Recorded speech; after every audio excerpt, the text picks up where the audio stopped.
Hey everyone, it's Luke again. Today we're going to talk about keeping records, a log particularly, for those who are planning or in the midst of divorcing in a separation. What I would suggest is keeping a notebook. I know it seems so archaic, but of time you spend with the kids, right? We've talked in previous videos about establishing status quo and and preaching patience. Take this time before you go full attack if you need to with the lawyer, and that's inevitably going to be down the road. But let's say the first year where everyone's really angry, and record what you're doing and do as much as possible. Have an email folder with all correspondence where you're corresponding about what your expectations are in terms of child custody and so on.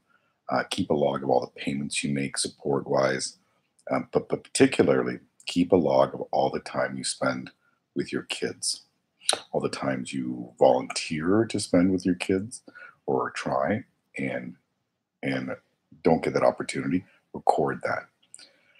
What you did, if you have more than one kid, with who, how long you were there for. You want to establish that you are part of their lives. If you go to their soccer game, um, record that on paper.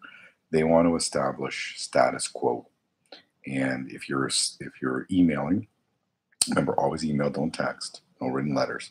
You want a record of it. If you're emailing saying you expect 50% or whatever your expectation is, you want to have proof that that's what's happening now. It doesn't matter what happened before. I shouldn't say that. I mean, it does matter to some extent, but you can establish what is status quo now.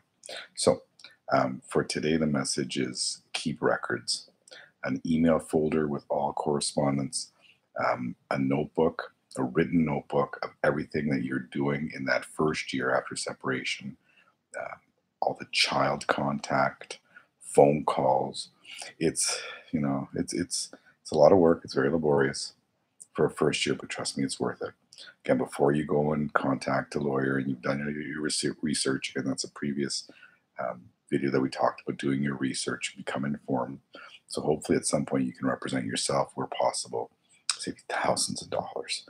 This work is worth it. Instead of spending thousands and thousands, $400 an hour on a divorce lawyer, a family law lawyer, um, you can spend that money doing the work yourself as much as possible. Anyways, some of it has to be done by a lawyer, no doubt, but you can do a lot of it yourself. Again, that is, I mean, if my biggest regret in terms of the legal part of it is I shouldn't have pushed so hard at first. So give yourself a year after separation and get all this stuff ready. And in this video, we talk about, again, recording stuff, emails, and there are ways of printing texts if she insists on texting you, because that might be a smart move on her part to just have stuff text. But there is ways of texting.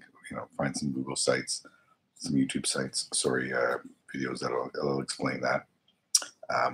But definitely a notebook outlining all of the time you spent with the kids, all the time you try to spend with the kids, all the support payments that you've made in that first year, so that when you finally get to the all the monies you spent on clothing and everything else that has to do with one another in your personal life, financially or custody wise, record it.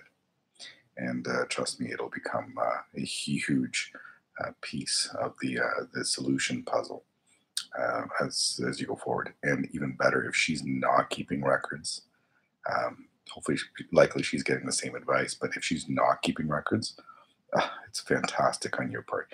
If she is keeping records and you're not, then that's trouble for you. So keep records for that first year where everything is going sort of haywire and everything is sort of ugly. Take a deep breath and keep all the records possible. Okay, we'll talk to you next time.